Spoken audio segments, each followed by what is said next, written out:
வேட்டையில கூட உயிரோடு இருக்கிற மிருகங்களை தான் வேட்டையாடும். அதுலயும் பெரும்பாலும் தன்னை விட பெரிய சைஸ் உள்ள மிருகங்களை தான் குறி வச்சு தாக்கும், ஜெயிக்கும். எவ்வளவு பசியில் இருந்தாலும் உயிர் இல்லாததை, கெட்டு போனதை தொட்டு கூட பார்க்காது. அப்படிப்பட்ட அந்த சிங்கம் அவ்வளவு ஈஸியா எதையும் தொடாது, தொட்டா விடாது. எங்க தாத்தா பத்தி உங்களுக்கு தெரியுமா? முதல்ல எங்க தாத்தா யாருன்னு தெரியுமா? போய் கேட்டு பாரு. தூத்துக்குடி மாவட்டம் கருங்குளம் பக்கத்துல சிதம்பரம்னா போய் கேட்டு பாருங்க. எங்க தாத்தா யாருன்னு கேட்டு பாருங்க. இல்லன்னா எங்க அப்பாவோட தாத்தா இருக்காரு. தென்காசி மாவட்டம் வீராணம் பக்கத்துல தொர்ராசன் இருக்காரு. போய் கேட்டு பாருங்க. அவர் யாருன்னு கேட்டு பாருங்க. ஊத்துமலனா போய் கேட்டு பாருங்க. வீராணத்தை போய் கேட்டு பாருங்க. சும்மா உங்களுக்கு தான் நம்ம வரலாறு இருக்கு, உங்களுக்கு தான் குடும்பம் இருக்கு, நாங்க நம்ம வந்து அனாத மாதிரி காசுக்காக பேசும் சாட்டை. நான் காசு வாங்கினது நீங்க தான் பாத்தீங்களா? நீங்க தான். இன்றைக்கி இந்த லூஸு இந்த பைத்தியத்தை பற்றி தான் பேச போகிறோம். சவுண்டு கேட்டோன்னே உங்களுக்கு தெரிஞ்சிருக்கும்னு நினைக்கிறேன். ஸோ பிச்சை மட்டும் எடுத்துகிட்டு ஒரு கட்சி நடத்துகிறாங்கன்னா அது தமிழ்நாட்டில் இந்த ஒரு கட்சி தான் சொல்லலாம், நாம் தமிழர் கட்சி. ஸோ மாநாடுன்ற பேர்லேயும் பொதுக்கூட்டம் என்ற பேர்லேயும் மக்களை வர வச்சு அவங்கக்கிட்ட இந்த 100-200 வாங்கி அதை வச்சு கட் அவுட் வச்சு பேனரை வச்சு மேடையை போட்டு மக்களை இது வரைக்கும் 2025 வரைக்கும் மக்களை ஏமாத்துறாங்கன்னா ஸோ எவ்வளோ டேலண்டட் அவங்க. ஸோ இந்த மாதிரி ஒரு ஸ்கேம் நம்ம யாரும் பார்த்ததில்லை, இந்த கட்சி மட்டும்தான் பண்ணிகிட்ருக்காங்க. ஸோ இப்போ என்னென்னா கூடுதலாக ஒரு பேக்கப், அதாவது யாருக்கும் தெரியாமல் காசு கொடுப்பாங்க தெரியுமா, அவனை பற்றி பேசு, இவனை பற்றி பேசு, அவனை முடிச்சுடு அப்படின்னு சொல்லி பேக்கப்பில் ஒரு கட்சி வேலை செய்யுது. அது யாரும் தெரியுமா? ஸோ சில விஷயங்கள்லாம் கேள்விப்பட்டேன். சில பேர் என்கிட்ட ஃபோனில் பேசினாங்க, நிறைய டிஸ்கஷன் இருந்தது. ரீசெண்டாக அவரோட சேனலில் வந்து 2-3 வீடியோ கிளிப்பிங்ஸ் வந்து எனக்கு ஷேர் பண்ணியிருந்தாங்க.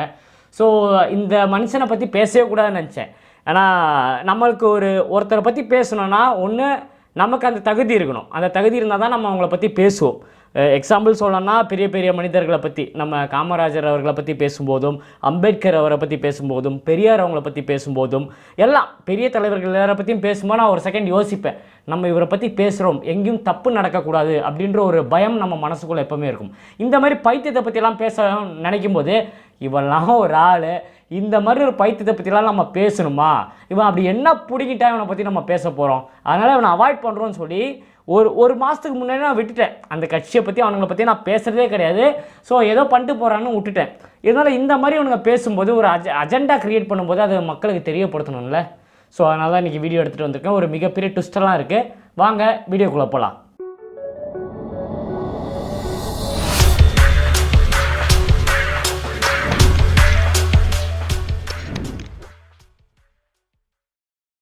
அதாவது ஒரு கட்சி நடத்தணும்னா ஒரு மிகப்பெரிய அமௌண்ட் வேணும். ஒன்று அந்த கட்சி தலைவரை செலவு பண்ணணும், இல்லை அதுக்கு ஒரு பேக்கப் இருக்கணும், யாராவது கட்சி நடத்துறதுக்கு உதவணும்.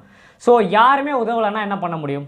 வேறு வழியே கிடையாது, பிச்சை எடுத்து தான் ஆகணும். ஸோ நாம் தமிழர் கட்சியில் பார்த்தீங்கன்னா மேடை போட்டு பேசுகிறேன்ற ஒரு பேரில் நின்று அங்கே வர மாநாடெல்லாம் நடத்துனாங்க, பொதுக்கூட்டம்லாம் நடத்துனாங்க. என்ன பண்ணுறாங்க தெரியுமா? அதெல்லாம் எந்த மீடியிலும் வரதில்லை. ரீசன் என்னன்னா அதெல்லாம் யாரும் கவர் பண்ணுறதில்ல.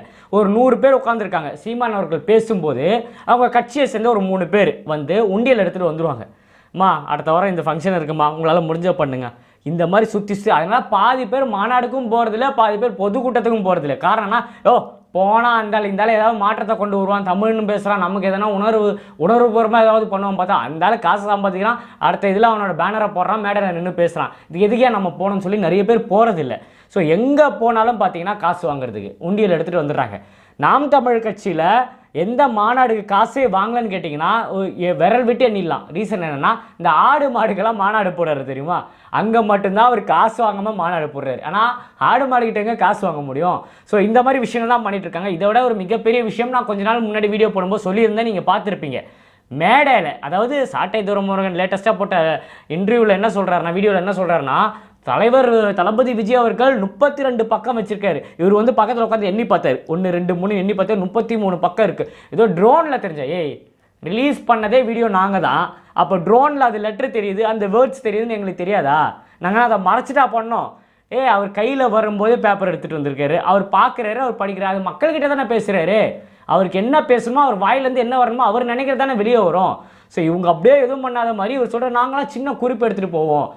பைத்தியம், போன மீட்டிங்கில் என்ன பண்ணீங்க? மைக்கில் சீமான் பேசிகிட்டு இருக்காரு, கீழே ஒரு சலசலப்பு ஏற்படுது, மைக்கில் இருந்து இறங்கி கீழே போய் ஒருத்தனை அடிக்கிறாரு, அந்த வாய்ஸ் ஓடினே இருக்குது. சீமான் அவர்களோட இன்டர்வியூ ஓடினே இருக்குது. அப்போ அதுக்கு அர்த்தம் என்ன? எல்லாத்தையும் ரெக்கார்ட் பண்ணி பென்ட்ரைவில் ஏற்றிட்டு வந்துடுவீங்க, போட்டு ப்ளே பண்ணுவீங்க. சீமான் அவர்கள் டப்பிங் பண்ணுவார், ஆய் ஊயின்னுவார். இதெல்லாம் பண்ணும்போது எங்கேருந்து வருது? வீட்லேயே டப்பிங் ஸ்டுடியோவில் உட்காந்து பக்காவாக ரெக்கார்ட் பண்ணி எடுத்துகிட்டு வந்து அதை ப்ளே பண்ணுற நீங்கள், திருட்டு வேலை பண்ணுற நீங்கள் எங்களை பற்றி பேசுகிறீங்களா? உங்களுக்கு என்ன தகுதி இருக்குது?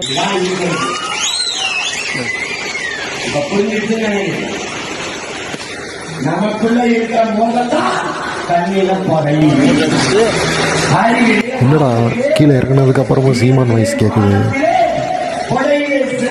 என்ன கட்சி நடத்துறீங்க? 8% ஓட்டு தலைவர் ரசிகர், அதாவது தளபதி விஜயனோட ரசிகர் இல்லாமல் உங்களுக்கு கிடச்சிருக்குமா?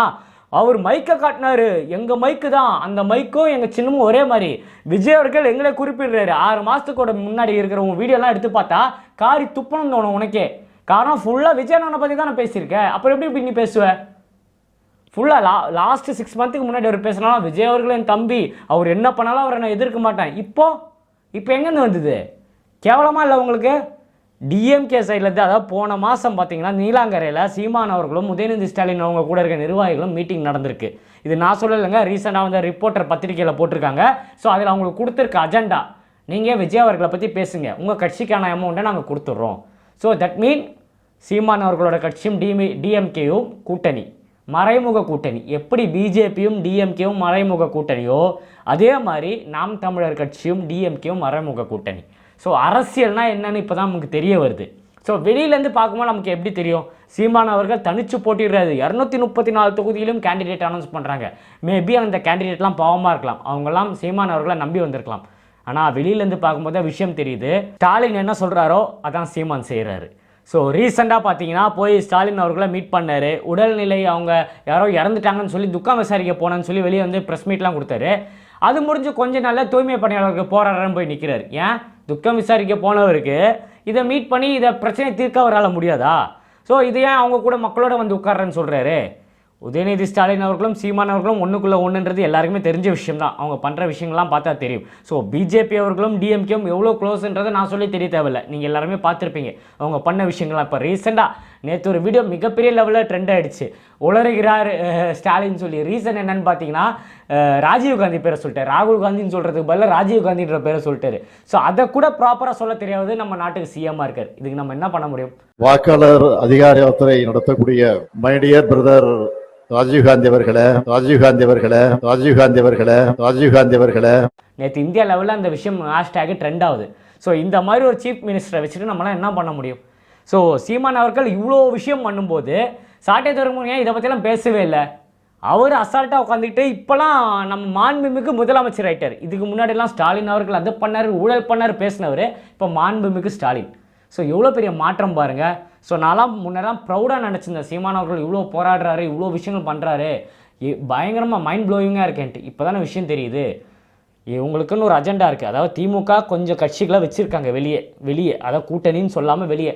இவங்களோட வேலை என்னன்னா, இவர் என்னைக்கு காசை பேமெண்ட் கிரெடிட் பண்ணுறாரோ அப்போ அவங்கெல்லாம் யாரை பற்றி பேசணுமோ பேசுவாங்க. இப்போ ஒரு கூட்டமே பார்த்தீங்கன்னா விஜயன் அண்ணனை பற்றி தான் பேசுகிறாங்க. இப்போது ஒரு டார்கெட், இப்போ நம்ம வந்து திமுகவை எதிர்க்கிறோன்றது எல்லாருக்குமே தெரியும். தமிழ்நாட்டில் எல்லாருக்குமே தெரியும் விஜய் அவர்கள் திமுகவையும் பிஜேபியும் தான் எதிர்க்குதுன்ட்டு. ஸோ சீமான் அவர்கள் யாரை எதிர்க்கிறாரு? அவரும் டிஎம்கேவை தான் எடுத்தார். காரணம், அவர் ஆட்சி சரியில்லைன்னு தான் நீ சிஎம் ஆகணும், ஆட்சியை மாற்றணும்னு சொல்லி நீ வந்திருக்கிற. அப்போ நீ என்ன பண்ணணும்? டிஎம்கே தானே எதிர்க்கணும். உனக்கு எதுக்கு தமிழக வெற்றி கழகம்? சொல்லு, இதுக்கு பதில் சொல்லு. நீ முதல்ல நீ ஏன் தமிழக வெற்றி கழகத்தை பேசுகிறா? சாட்டை துறைமுகம் போட்ட லாஸ்ட்டு 3-4 வீடியோ அவங்க சேனலில் ஃபுல்லாக தலைவரோட மாநாடை பற்றியும் அங்கே நடந்த நிகழ்வுகளை பற்றியும் அதை பற்றியும் மட்டும்தான் இந்த கலாய்க்கிறதுக்குனே மட்டும் போட்டிருக்காரு. ஸோ எதுக்கு அஜெண்டா? உனக்கு இவ்வளோ வீடியோ போனோம், இவ்வளோ வியூஸ் வரணும், இது பண்ணணும்னா எங்கள் தலைவர் முகம் உனக்கு தேவைப்படுது. இல்லைனா உனக்கு வியூஸ் கிடையாது, உனக்கு சோறு கிடையாது. நீ பிச்சை எடுத்து திறநிதி தான் நீ சாப்பிடணுமே. கட்சிக்கு மட்டும் இல்லை, உங்கள் சொந்த செலவுக்கே அந்த காசு தான் தேவை. அதனால தான் நீ என்ன பண்ணுறேன்னா, இந்த 3-4 வீடியோ நான் பார்க்குறேன். 3-4 வீடியோவில் நம்ம மாநாடோட செட்டப்பை வச்சு இவங்க ஒரு நாடகம் நடத்துகிறாங்க. எதுக்கு இதெல்லாம்? என்ன விஷயம்? ஸோ இதுக்கெல்லாம் நம்ம ஃபஸ்ட்டு பதில் சொல்லக்கூடாது தான் நினச்சேன். அப்புறம் ரீசெண்டாக நம்ம நண்பர் ஃபோன் பண்ணார். நாம் தமிழர் கட்சியில் இருக்கிற ஒரு நண்பர், நல்ல நண்பர், எங்களுக்குள்ளே ரொம்ப வருஷமாக காண்டாக்ட் இருந்தது. அவர் ஃபோன் பண்ணார். நான் ஃபோன் பண்ணும்போது என்ன நினச்சேன்னா, இவர்கிட்ட பேசணுமா, மேபி நம்ம கட்சியை பற்றி ஏதோ பேச போகிறாங்க. ஏன்னா சீமான் அவர்கள் அப்படி பேசிட்டாரு. எல்லாருமே நாம் தமிழர் கட்சியில் எல்லாமே அப்படி தான் பேசுகிறாங்க. ஒரு அஜெண்டா க்ரியேட் ஆகிடுச்சு. ஸோ இவர்கிட்ட நமக்கு எதுக்கு பேசி ஒரு ஆர்குமெண்ட் எதுக்குன்னு சொல்லி ஃபஸ்ட்டு நான் எடுக்கல. அப்புறம் வாட்ஸ்அப்பில் எனக்கு இந்த வீடியோ அனுப்பிச்சார். சாட்டை துரைமுருகனோட வீடியோ அனுப்பிச்சிட்டு வாட் புல்ஷிட் இஸ் திஸ் அப்படின்னு போட்டிருந்தார். எனக்கு அப்படியே ஷாக் ஆகிடுச்சு. என்னடா அது அவங்க கட்சியில் இருக்கவங்களும் இப்படி பேசுகிறாங்களேன்னு. உடனே நான் ஃபோன் பண்ணேன், நான் தோழரே சாரி, நான் தப்பாக நினச்சிட்டேன் உங்களை, நான் அதனால தான் நான் எடுக்கலன்னு சொல்லும்போது அவர் சொன்னார், தலைவா நான் வந்து தீவிர நாம் தமிழ் இதோட தொண்டன், ரொம்ப வருஷமாக அவர் பேசுகிற இது இன்ஸ்பிரேஷன், உங்கள் ஸ்டேட்டஸ் எல்லாம் நீங்கள் பார்த்துருப்பீங்க, நான் போகிற ஸ்டேட்டஸ் எல்லாம் பார்த்துருப்பீங்க. அப்படி இருந்தேன் நான். என்னைக்கு இந்த மாதிரி ஒரு நரேட்டிவ் எங்களுக்கே தெரியுது எங்கள் கட்சிக்குள்ளே என்ன நடக்குதுன்ட்டு, நிறைய பேர் வெளியே போயிட்டாங்க. ஸோ விஜய் அண்ணன் வந்து நம்ம கூட தான் இருப்பாங்க, சீமான் அவர்களும் விஜய் அண்ணனும் ஒன்று சேருவாங்க, ஒரு மாற்றம் ஏற்படும்லாம் நான் நினச்சேன். ஆனால் இந்த மனுஷன் உளறிட்டு இருக்கான் எல்லா மேடையிலையும், அரசியல்னு என்னன்னு தெரியாமல் ஏதேதோ சொல்லிட்டு இருக்கான். இப்போ ரீசெண்டாக கொடுத்த இதில் கூட அணில்லாம் ஜங்கிள் தானே இருக்கும், அது என்ன இங்கே இருக்குன்னு கேட்கும்போது எனக்கு தெரிஞ்சிச்சு அவரோட நிலைப்பாடு என்ன, அவர் எவ்வளோ கேவலமான மனிதர்னு எனக்கு தெரிஞ்சு போச்சு. இனிமேல் நான் நாம் தமிழரில் இருக்க போகிறது கிடையாது, நான் உறுப்பினர் அட்டையெல்லாம் தூக்கி போட்டேன், மெயிலும் பண்ணிட்டேன், இனிமேல் எனக்கும் அதுக்கும் சம்மந்தம் கிடையாது. ஸோ நான் அதுக்குன்னு சொல்லி நான் வேறு கட்சியில் போய் சேர போகிற ஐடியாலாம் கிடையாது, எனக்கு அந்த விருப்பம் கிடையாது. எனக்கு விஜயனோட ஸ்பீச்செலாம் பார்க்கும்போது ஈர்ப்பு இருக்குது, என்னோட ஓட்டு விஜயண்ணனுக்கு தான் அப்படின்றாங்க. ஸோ இந்த மாதிரி எத்தனை பேர் நாம் தமிழர் கட்சியில் வந்து இருந்திருப்பாங்க, விஜயண்ணன் மேலே பாசம் வச்சுருப்பாங்க, இவங்க இந்த மாதிரி பண்ணுறதை வச்சு எவ்வளோ ஓட்டு. நிறைய பேர் ஐடி சொல்லியிருக்காங்க, நான் விஜயண்ணனோட ஃபேன், ஆனால் சீமான் கட்சி அதாவது நாம் தமிழோட தொண்டன் அப்படின்னு சொன்னாங்க. இப்போ அவங்களோட நிலைமையெல்லாம் டோட்டல் வாஷ் அவுட் ஆகிடுச்சா, எல்லோரும் இந்த சைடு திரும்பிட்டாங்களா? இது காரணம் என்ன?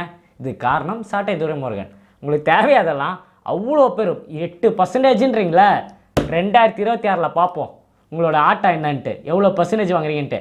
அன்னைக்கு தெரியும் உங்களுக்கு நம்ம தலைவர் தளபதி விஜயனோட பவர் என்ன, எதனால் நீங்கள் 8% வாங்கினீங்க, எதனால் இது வரைக்கும் நீங்கள் வந்தீங்க, உங்கள் கட்சியை அங்கீகாரம் பற்றுதுன்றதும் உங்களுக்கு தெரியும்.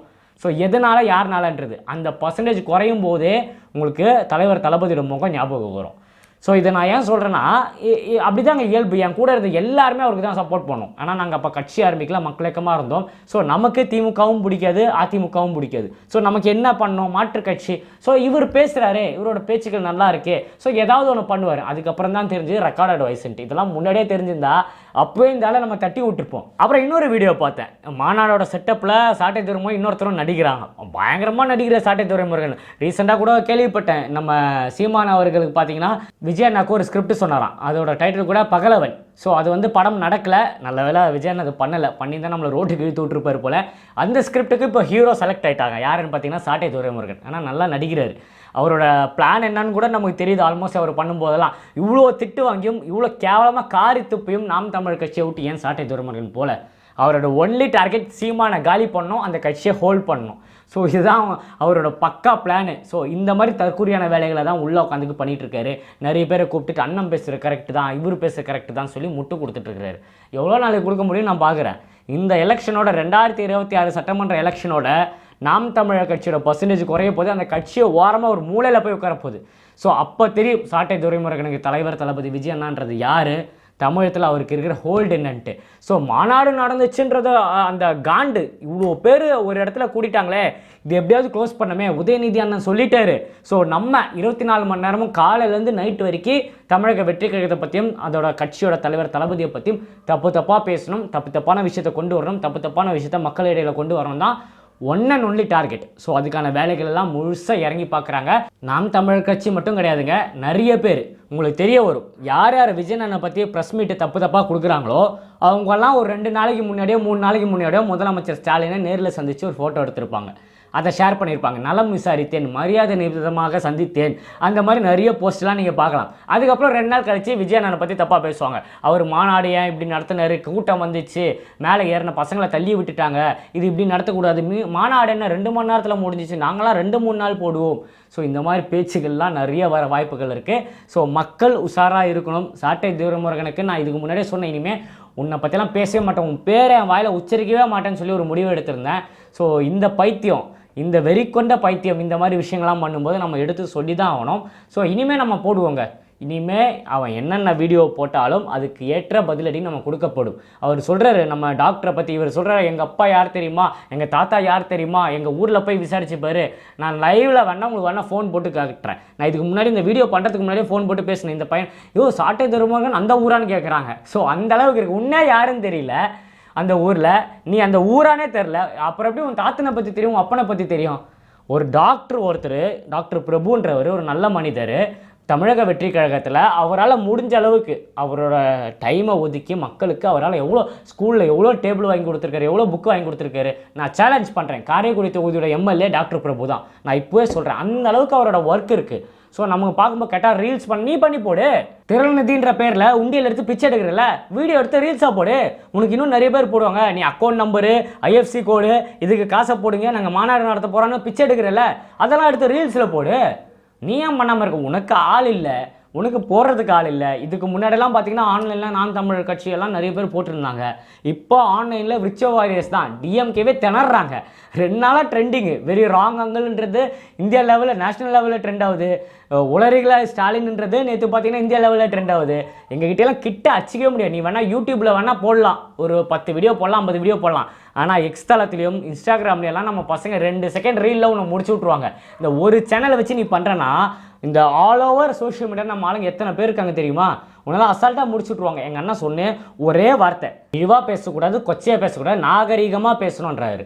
ஸோ அதனால் மட்டும்தான் இப்போ நம்ம பார்த்திங்கன்னா எவ்வளோ நாகரிகமாக பேச முடியுமோ அவ்வளோ நாகரிகமாக பேசுவோம். நாங்கள் அங்கிள் சொல்லிட்டாங்கன்றனால தான் நாம் தமிழர் கட்சிக்கு இவ்வளோ கோவம் வரும் நமக்கு தெரியாது. நம்ம சொன்னது திமுகவோட நம்ம அமைச்சர், நம்ம முதலமைச்சர் யார், நம்ம ஸ்டாலின் அவர்களை. ஸோ அதுக்கு நாம் தமிழர் கட்சிக்கு ஏன் கோவம் வருதுன்னு எனக்கு ஒரு ஐடியாவும் இல்லை. அதுக்கப்புறம் தான் தெரிஞ்சு துட்டை வாங்கிட்டு பேசுகிறாங்கன்ட்டு.